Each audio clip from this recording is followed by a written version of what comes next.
Hey WNBA fans, welcome back to WNBA Shorts, your home for the best moments, interviews, and behind-the-scenes stories from the WNBA. If you're new here, don't forget to like, subscribe, and hit the bell icon so you never miss out on the latest updates from your favorite players and teams. Today, we've got something really special. Aliyah Boston's 2025 exit interview with the Indiana Fever. After a roller coaster of a season filled with growth, challenges, and big moments, Aliyah opens up about what kept her grounded, what she learned, and how she's already looking ahead to next season. She talks about staying level-headed through tough times, her parents' influence, and the team's "we over me" motto, a message that really defined the Fever's chemistry this year. Aliyah also shares how stepping away from social media helped her mental game, how much stronger she feels mentally compared to a rookie season, and why her faith kept her steady through every high and low. You'll hear her talk about Staley's mentorship, how playing alongside Natasha Howard shaped her leadership, and why she believes the Fever will come back stronger, with one clear message to the rest of the league: be ready. Aliyah also teases her off-season plans, from unrivaled basketball to broadcasting, and even her latest book obsession, showing once again why fans love not just her game, but her personality and mindset off the court. So get ready, we're about to dive into the full exit interview with one of the most inspiring young stars in the WNBA. Stay tuned, and don't forget, subscribe, like, and share if you want more real moments like this. Only here on WNBA Shorts.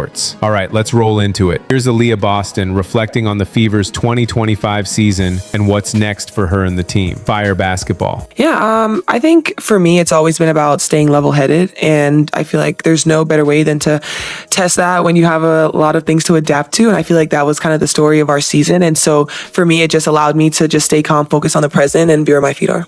She also called you the rock of this team. Oh, she's so nice. Yeah, facts. Who was that rock for you growing up, and what did you learn from that person that prepared you to be the rock for this team? Yeah, honestly, I'd say my parents. I just feel like the way that they raised my sister and I, and just them always being there no matter what, even when we moved away from home. And so that's kind of just how I've been since I was younger. And so I guess it kind of just translates now.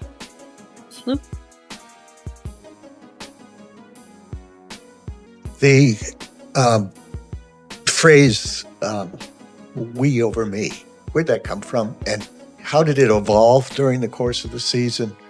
I guess as you lived it. Yeah, that was our motto since our first team meeting before the season started. That was what Steph and the entire staff had for us. They said that this season is going to be "we over me," and I feel like that's really, it translated well with everything that happened. It was about continuing to give more of yourself for the betterment of the team and doing exactly what you have to do to help us with our success, and that's really just kind of been what we've been living all season. Tony? You had talked in past seasons about the adjustments to point guards and getting off of social media at times for your own mental things like that. This year, it didn't feel like those parts came up as much. How much stronger do you feel like you were mentally for this full season compared to your first 2 years? Definitely a lot stronger, but it still was something that I did, like getting off social media, not really looking at a lot of things, because no matter what, people always have their opinions. And so for me, I felt like I started off the season super strong, playing some of my best basketball. And so being off social media, not being able to see what people are saying really helped me. And honestly, I just kind of stayed on TikTok, and that was pretty much it. How much did the team that you had and the internal support that you guys have all talked about all season help with that part of it? Oh, everyone was such a big piece. I really enjoyed coming in here, playing basketball, being on the court, being off the court, with the Fever girls. It was just a whole different vibe. We were just so happy. And so no matter what was happening on that court, I even think back to it, even sometimes some games where we came in after and it was a tough loss for us, the coaches, their approach, they were happy, they were still good, they were communicating. And I think that's what stood out for me, because it wasn't like, oh my gosh, well, one, I know I'm still going to get blasted on film, but it's like their approach was way different, and they weren't just crapping on you, but it really was just about showing you exactly where we can continue to learn and grow. You go Elliot, then Brad. Hey, Abby, here. So I guess you didn't see Staley's tweets about you? Oh, I did. Oh, you did. I did. What can you say about that? Coach Staley's my girl. I just think her presence for me during my first 3 seasons have been honestly amazing. I reach out, she reaches out to me, and we talk a lot about basketball. And so she just does a great job of kind of just reminding me who I am and my capabilities. And so I think it's amazing. And if there's anyone listening, go Gamecocks. Go to Coach Staley. She's the best. Brad? Aliyah, your role evolved as the season went on and the lineup continually changed. It felt like, though, that we saw the most of your game perhaps this season that we saw during your time here. Did you feel like you got a chance to show even a little bit more of your abilities and what you can contribute? I definitely did. I think being able to play in the trail a lot more, playing in that high post, obviously back to the baskets has been my bread and butter, but being able to make the right passes from the top, finding my guards, them knocking down the shots, I think it definitely expanded, being able to show me being able to expand my game. Hi, Leah. This offseason, you're back on Unrivaled. We saw news about your broadcasting. Kind of what else do you have planned? And for, Unrivaled and broadcasting specifically, I guess on the court, what are you hoping to get out of Unrivaled again? Broadcasting, what excites you about being back and behind the camera? Yeah, I love talking about basketball, so I'll start with the broadcasting part. I'm just super excited. I think it's always a great opportunity for me. So being able to just see the young talent that's going to be coming up and talk about them and hype them up, I feel like that's my favorite part. And when it comes to Unrivaled, I'm super excited to be back. I think just last year, being able to work in that space, being able to show a little bit more of my game and then let it translate into the W season, I'm really excited for. Do one follow up. You're obviously still under contract with the team, but this team, the whole league, there's so much uncertainty with free agents abound. Do you hope that this is, that you guys can run back mostly the same group, even though again, so much uncertainty? And how do you, I guess, as one of the certainties of this process approach, an off season with so many question marks? Yeah, honestly, I definitely would. I think this group was just so special, and you can always think about the what ifs, right? Like, what if half our squad didn't get hurt, or what if we had our point guards, and what if, and so. It's really crazy. I think about how far we made it this season with so much that happened and just imagining what it would have been like with everyone being healthy. And I know our GM and our president are going to do a great job going into this off season. I'm excited to just be a vocal point and just be able to communicate what I'm thinking, how I feel. But honestly, I'm excited for what's to come. Go from Josh to Lou down the line here. Speaking of being vocal, you've been vocal about your devotions and doing those daily. What did you learn from your devotions this year that kind of took you through the hard time? That's a good question. I think there's just been so many, but I feel like the thing I learned the most was really that no matter what, God has your situation in hand.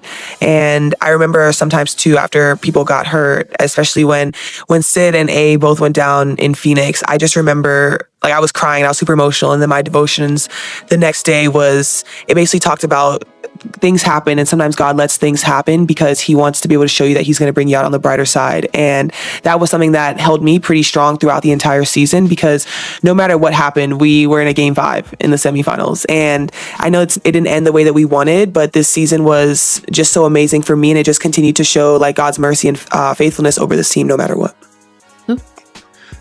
I was struck by the fact that when you went to Connecticut, you actually, to Boston, to the State House there. And, we always talk about South Carolina's influence, but never hear much about Worcester. So I don't know how you got there in the first place. That's where I'm from, that area. So what was that like for that appearance with the State House and being honored there by the government there? Yeah, it was honestly super special because obviously I moved to Worcester when I was 12. And so living in Worcester, being in Boston, basically raised me. My aunt raised my sister and I from the time I was 12 until I went to South Carolina. And so Boston and Worcester has always been a super important part of me growing up. My first AU team, I played out there. And so it's just been a crucial piece for me. Natasha Howard, just if you could speak to her importance specifically from that kind of leadership standpoint and just having that veteran presence specifically with you. Yeah, Tasha's been great, seriously, the entire season, just always in our ear, always talking to us, always motivating us. And I think just her presence on the floor alone, the way that she communicates, I feel like that's the best thing, is when you have a vet that has been so successful in this league, be a constant communicator. I would not change that for the world, especially going into year 3 with a whole new staff and preparing myself for that. She was honestly a perfect piece. I'm going to jump over to Zoom. Jennifer, go ahead. Hey, Aliyah. Hi. If you could send one message to the league about the Fevers going into next season, what would it be? One message to the league about the Fever? Going into next season. Yes. Be ready. Be ready. I think this year we showed a lot about what we're capable of, and we didn't even have our full squad at full strength. And so that's it. Be ready. Oh my gosh, that's hard. Josh, and then. So what's been your most memorable moment this season? Ooh. Winning a lot more games this year. Making it to the semifinals. I definitely say that. And honestly, just being with such a fun and positive group. Hi. Okay. Obviously, Indy loves sports, especially basketball. Is there anything you'd like to say about what it means to you to be able to play here, especially after this past season? Yeah, Indy's amazing. I think the way that the fans come out and they show out for us every single game, not just for us, but for all the leagues here, it's so special, and I wouldn't trade it. Back to John. AB, I know after Tuesday night's game, you said thoughts for next season start tomorrow or yesterday. One thing we heard Steph talk about over the course of the year was already the evolution in your career from kind of back to the basket, pick and roll game, this year facilitating, being the hub. And she's mentioned she hopes the next step for you maybe would be outside shooting. So what are your thoughts on that and how you continue to grow your game for next year? I 100% agree. I think that's going to be a big key piece for me coming into next year, being able to knock down that shot outside consistently. But also I think for me, working a lot more in that mid-post area, and making teams have to guard out there and not just having to worry about back to the basket. Anything else for Aliyah? Back to Scott, back to Josh.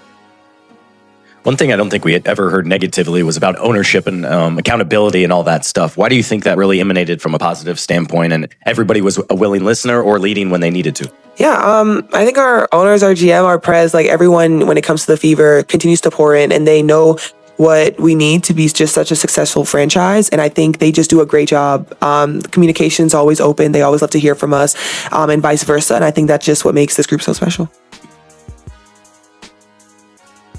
Obviously unrivaled in the offseason broadcasting, but also know you love to read books. Any books you have lined up to help you just detox? Ooh, I actually just started. It's called First Lie Wins.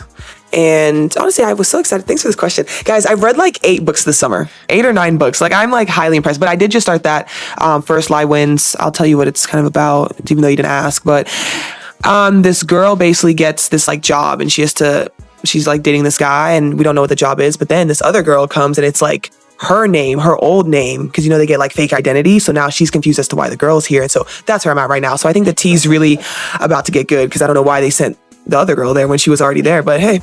There you are. We'll see it on the WNBA read later. Oh, I will, 100%. Yes, check my Instagram story. Hopefully I'm done like next week. I have a hair appointment soon, so I'll finish it.